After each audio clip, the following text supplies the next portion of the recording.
섭식장애는 누군가가 나에게 원해서 일어나는 것이 아닙니다. 많은 섭식장애는 아이러니하게도 자신이 건강해지기를 바라는 마음에서 시작됩니다. 사람들은 더욱 낮은 몸무게와 날씬하게 가꿔진 몸매를 원하기 때문에 식이 조절과 운동을 시작합니다. 육체의 변화와 이에 대한 친구들의 칭찬을 통한 만족스러운 감정은 더 큰 효과를 위한 강화된 노력으로 이어집니다. 하지만 완벽주의 성향이 있거나 불안을 좋아하는 경향이 있는 소수의 사람들은 식이 조절을 통해 안정감을 얻는 경향이 있습니다. 그들은 칼로리 섭취를 점점 더 제한하기 시작하고 운동하는 시간을 늘립니다. 체중 감량을 통해 걱정이 가라앉기 때문입니다.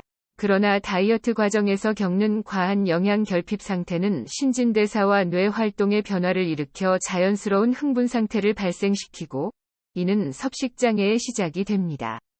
섭식장애는 하루아침에 시작되기보다는 대부분의 경우 눈에 띄지 않게 천천히, 조용히 진행됩니다. 섭식장애가 성립하기 위해서는 몇 가지 조건이 필요합니다. 가령 특정 인물이 동일한 나이와 키를 가진 사람들의 정상 체중에 비해 15% 이상의 체중 감소를 보일 때 거식증에 걸렸다고 판단합니다. 거식증은 섭식장애의 한 종류입니다. 거식증을 겪는 사람은 단순히 마르기만 하지 않습니다. 피로, 탈모, 부서지기 쉬운 손톱, 눈 밑에 다크서클, 저혈압, 느린 심박수, 멍들기 쉬운 피부와 얇은 뼈, 저체온 등의 증상이 나타나기도 하며 감정적 증상으로는 우울증, 변덕, 불안, 수면장애 등을 동반합니다. 거식증에는 두 가지 유형이 있습니다. 첫 번째 유형인 제한 유형은 음식 섭취량을 심각한 수준으로 제한합니다. 두 번째 유형인 폭식 후 제거 유형은 폭식 후에 구토를 하거나 설사약을 복용하는 등 섭취한 음식을 체내에서 인위적으로 제거하는 행동을 수반합니다. 폭식증이라고도 불리는 두 번째 유형의 거식증 환자의 경우 체중 감소가 아니라 오히려 정상 체중의 범위에 속하기도 합니다.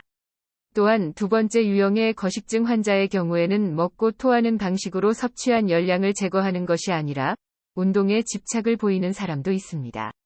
이렇게 폭식한 다음에 열량을 태우기 위해 집착적으로 운동하는 증상을 운동폭식증이라고 합니다. 섭식장애는 두 종류의 과식 문제에서 비롯됩니다. 첫 번째는 폭식장애입니다. 폭식장애를 겪는 사람은 통제되지 않는 과식을 하지만 이것이 반드시 구토로 이어지지는 않습니다. 두 번째는 강박적 과식으로, 이는 환자들이 자신의 정서적 문제를 회피하거나 부인하기 위해 먹는 식사 중독과 비슷합니다. 때때로 치료사는 명확하게 정의된 범주에 속하지 않는 섭식장애 환자에게 별도로 지정되지 않은 섭식장애라는 진단을 하기도 합니다. 이러한 EDNOS 진단의 문제는 해당 진단을 받은 사람이 자신에게는 섭식장애가 없다는 의미로 생각하게 만든다는 것입니다. 미디어가 전달하는 지속적인 다이어트, 체중에 대한 끊임없는 관심, 꾸준한 운동 등에 관한 메시지를 보고 자란 요즘의 아이들은 외모가 전부이며 음식 섭취는 곧 적이라는 메시지를 흡수합니다. 거식증이 처음 언론의 주목을 끌었을 때 그것은 젊고 부유한 여성들에게만 걸리는 질병으로 여겨졌습니다. 처음에는 어느 정도 사실이었지만 이제는 다른 특성을 가진 사람들 역시 섭식장애로부터 안전하지 않습니다. 섭식장애 진단을 받은 사람들의 약 25%는 젊고 부유한 여성이 아니라 다양한 경제적, 사회적 배경을 포함하며 거식증은 이제 어린이, 나이든 여성, 남성 모두 가리지 않습니다. 섭식장애 환자는 종종 친척이나 친구들이 알아차리기 전부터 오랫동안 섭식장애를 키워오고는 합니다. 왜냐하면 장애가 있는 사람은 자신의 외모와 증상을 감추는데 매우 능숙하기 때문입니다. 건강한 식이요법 및 운동을 하는 사람과 장애를 겪는 사람은 잘 구별할 수 없기 때문에 주변 사람이 장애를 앓고 있다는 것을 알아내기는 쉽지 않습니다. 만약 내 주변에 누군가가 장애를 앓고 있는 것에 대해 알게 되더라도 너무 놀라지 마세요. 장애에 대해 너무 놀라는 반응을 보일 경우 그 사람이 치료하도록 동의하는데 오랜 시간이 걸릴 수 있기 때문입니다. 섭식장애가 있는 사람들은 다음과 같은 분명한 증상을 보입니다. 첫째, 식이요법, 음식, 체중 및 외모에 대해 강박적으로 이야기합니다. 둘째, 식사 자리에서 어머니의 도우미가 되어 접시를 치우고 요리를 하며 음식을 서빙하고 포옹을 함으로써 다른 사람들이 자신의 먹는 양에 관심을 가지지 못하게 합니다. 셋째, 자신만의 식사의식을 개발합니다. 넷째, 급격한 신체적 변화를 겪으며 외모 관리에 몰두합니다. 다섯째, 헐렁하고 큰 옷을 입어서 몸을 가려 섭식장애를 숨깁니다. 여섯째, 감정 기복기 심하고 정서적으로 불안정합니다. 일곱째, 지속적으로 안절부절 못하거나 운동을 과도하게 합니다. 여덟째, 물, 커피 또는 다이어트 음료를 많이 마시거나 잎채소와 당근만 섭취합니다. 불안은 지나치지만 정의되지 않은 공포와 동요의 느낌을 의미하며 이는 섭식장애가 있는 사람들에게서 종종 나타나는 증상입니다. 불안을 겪는 사람들은 종종 모든 것을 완벽하게 통제함으로써 불안에 대처하려고 노력합니다. 하지만 완벽주의는 그 자체로 문제를 일으킵니다. 불필요하게 높은 기준을 세우는 사람들은 그들의 성과에 자부심을 느끼는 대신 더 이상의 도약이 불가능해질 때까지 계속해서 그 기준을 높이고는 합니다. 강박적인 정체성이 불안과 완벽주의에 합류할 때 섭식장애가 일어나기 위한 비옥한 기반이 조성됩니다.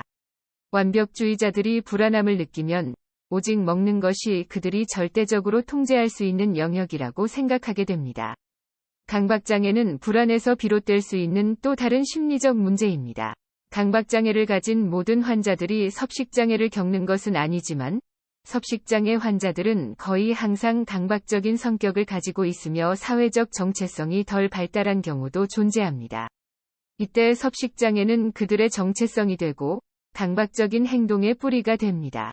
사람들은 자신의 정체성을 잃고 섭식장애를 앓기 시작합니다. 일반적인 사람들은 어린 나이에 개인적인 정체감을 발달시키기 시작합니다.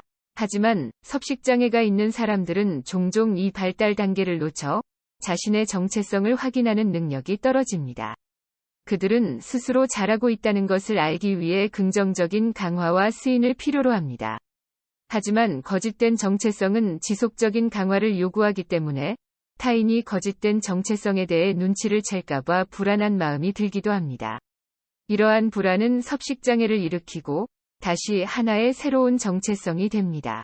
섭식장애 환자가 하는 모든 일은 어떻게든 그 장애와 관련이 있습니다. 섭식장애 환자들은 자신을 고립시킵니다. 그들은 운동을 하지만 팀 스포츠에는 참여하지 않습니다. 그들은 독서, 음악 감상, 사교, 영화 관람과 같은 즐거운 여가를 시간 낭비로 치부하고 이에 대한 재미를 잃어버립니다. 하지만 비생산적으로 보이는 이러한 활동들은 섭식장애 환자들이 그들의 정체성을 탐구할 수 있는 중요한 방법이고 자기 자신, 잠재력, 그리고 자신의 재능에 대해 더 많이 배울 수 있는 기회입니다. 따라서 섭식장애 치료사들은 환자들이 열정을 추구하도록 격려해야 하며 그렇게 함으로써 더 건강한 정체성을 찾을 수 있도록 해야 합니다. 섭식장애 환자가 자신의 진짜 정체성을 발견하기 시작하면 섭식장애 증상은 완화되기 시작합니다. 섭식장애는 통제에 대한 환상을 주는데 이 환상을 현실의 것으로 대체하는 것이 바로 효과적인 치료의 시작입니다. 만약 섭식장애가 있는 사람이 자신의 열정을 따르는 법을 배우기 시작한다면 이들은 기존에 추구하던 것들을 조금씩 변화시키게 될 것이고 섭식장애로 생겨난 정체성은 건강하고 균형 잡힌 정체성으로 바뀔 것입니다. 섭식장애와 싸우는 첫 번째 단계는 섭식장애가 있다는 것을 인정하는 것입니다. 일반적으로 사람들은 자신이 고통을 겪고 있다는 것을 인정하기 싫어합니다. 그들은 자신들의 행동이 하나의 생활 양식이라고 고집하거나 자신이 여전히 뚱뚱하다고 주장합니다. 심지어 자신이 문제가 있음을 인정할 때도 변화를 거부하거나 바꾸기 싫어할 수도 있습니다. 따라서 섭식장애 환자들은 치료를 시작하기 전 다음의 세 가지 질문에 답해야 합니다. 첫째, 얼마나 간절히 치료를 원하고 있습니까? 둘째, 얼마나 간절히 섭식장애로 인한 행동들을 멈추고 싶습니까? 셋째, 현재 상태가 자신이나 타인에게 즉각적인 위협이 됩니까? 섭식장애가 있는 사람들은 자신의 정체성이 없다고 느끼기 때문에 효과적인 섭식장애 치료는 신뢰와 변화에 대한 의욕에 기초해야 합니다. 섭식장애 치료는 환자의 가족, 친구, 지역사회가 이 증상과 치료에 대해 긍정적인 방향으로 관여할 때 가장 효과적이며 그렇게 해야만 환자가 회복하는 데 집중할 수 있습니다. 왜냐하면 섭식장애가 있는 사람들에게 건강해진다는 것은 그들이 장애로 인해 받은 관심을 잃게 된다는 것을 의미할 수도 있기 때문입니다. 더 나아가 섭식장애 환자들은 치료할 경우 자신이 다시 통제불능의 느낌인 뚱뚱한 상태로 돌아가는 것이라고 느낄 수도 있습니다. 리게이닝 유어셀프의 저자인 아이라 세커 박사는 섭식장애 환자를 치료하는 방법인 PIRT를 개발했습니다. PIRT는 개인적이고 상호적이며 합리적인 치료 방법을 의미하며 각 내용은 다음과 같습니다. 먼저, 개인적이라는 것은 섭식장애 환자에게 정직한 동반자의 상황 수용 그리고 그들과의 열린 대화를 바탕으로 한 상호적 치료 관계를 나타냅니다. 섭식장애 치료사는 섭식장애의 배후에 있는 사람을 알기 위해 환자와 이러한 관계를 맺어야 합니다. 둘째, 상호적이라는 것은 치료사와 환자가 아무것도 공유하지 않는 백지 상태를 지향하고 두 사람 사이의 관계 교환이 필요하다는 것을 의미합니다. 이러한 치료 방법은 단순히 음식 섭취, 몸무게, 외모에 대한 논의를 지나 그 사람에 대한 열정과 관심을 가지는 것을 목표로 합니다. 셋째, 합리적인 치료를 통해 섭식장애 환자들이 가지고 있는 내면의 목소리가 비이성적이고 불합리하다는 것을 인식하고 이를 뿌리치고 합리적으로 생각하는 방법을 배우도록 해야 합니다. 예를 들어, 섭식장애가 있는 사람들은 악에 없는 말에 지나치게 민감할 수 있습니다. 누군가가 오늘 멋져 보인다 라고 말하는데 그들 내면의 비이성적인 마음은 살이 쪘구나 라고 들을 수 있습니다. 섭식장애를 앓는 사람들은 불안감을 겪는 경향이 있습니다.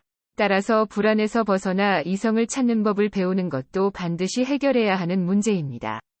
섭식장애 환자들은 더 빠른 심장 박동, 초조함과 같은 불안의 증상들을 인식하지 못할 수도 있습니다. 그들이 이러한 증상을 느낄 때 내면의 비이성적인 목소리가 나타나 음식과 그들의 몸에 대한 강박적인 생각을 하도록 만듭니다. 섭식장애 치료는 그들이 불안을 인식하고 불안을 잘 다루면서 사는 법을 배우도록 도와줍니다. 리게이닝 유어셀프의 저자인 아이라 세커 박사는 섭식장애 환자를 치료하는 방법인 PIRT를 개발했습니다. 이는 개인적이고 상호적이며 합리적인 치료 방법을 의미합니다. 이때 치료의 T는 전환을 의미할 수도 있습니다. 치료 중 전환의 순간은 매우 취약한 시기로 환자가 나아지는 과정을 보면서 가족과 친구들은 환자의 기분이 좋다고 생각할 수 있습니다. 하지만 이러한 전환의 시기는 섭식장애가 재발하기 쉬운 시간이기도 합니다. 환자들은 아직 새로운 정체성을 확립하지 못해 굉장히 연약한 상태로 불안감을 느낄 수 있습니다. 이러한 과도기 동안 치료사들은 이성적인 목소리를 제공하고 열린 대화를 장려하며 신체에 관련한 이미지보다는 정체성에 관해 이야기함으로써 환자들을 도와야 합니다. 환자의 문제의 근원에 도달하는 것만으로는 충분하지 않으며 치료사들은 환자들이 그들의 부정적인 감정을 확인하고 이에 적응하며 함께 사는 법을 배울 수 있도록 도와야 합니다. 치료는 좌절과 발전이 뒤범벅된 길고 힘든 과정입니다. 이때 겪을 수 있는 좌절은 미끄러짐, 실수, 회귀, 붕괴의 4가지 범주로 나뉩니다. 먼저, 미끄러짐은 환자가 조처를 하지 않고 내버려두는 섭식장애와 관련된 비합리적인 생각을 의미합니다. 두 번째, 실수는 섭식장애와 관련된 간단한 행동을 하는 것으로 회복기의 환자를 다시 섭식장애로 회귀하도록 할 수 있습니다. 세 번째, 회귀는 섭식장애로의 회귀를 의미합니다. 실수가 잠깐의 넘어짐이라면 회귀는 좌절이라고 볼 수 있습니다. 마지막으로, 붕괴는 섭식장애로의 장기적이고 전면적인 복귀를 의미합니다. 섭식장애 환자에게 스트레스를 주거나 방해함으로써 회복에 차질을 일으키는 요소를 계기라고 합니다. 계기는 취업 면접, 시험 실패, 실직, 연인과의 헤어짐, 사랑하는 사람의 죽음과 같은 것들이 있습니다. 심지어 졸업, 결혼, 승진과 같은 긍정적인 사건까지 계기가 될 수 있으며 치료사는 섭식장애 치료를 통해 환자가 계기를 스스로 식별할 수 있도록 해야 합니다. 섭식장애는 연령, 성별, 종교, 교육 수준, 지위 또는 민족과 관계없이 사람들에게 영향을 미칩니다. 섭식장애를 퇴치하는 가장 효과적인 방법은 치료사와의 상호 신뢰와 섭식장애 환자의 변화 의지를 바탕으로 환자들의 열정과 진짜 정체성을 발견하는 것입니다. 섭식장애 환자들은 타인과의 상호작용을 통해 생산적인 사람이 됩니다. 마지막으로 제일 중요한 점은 섭식장애 치료는 음식과 체중 문제를 넘어서 몸, 마음 그리고 영혼을 포함해야 한다는 점입니다.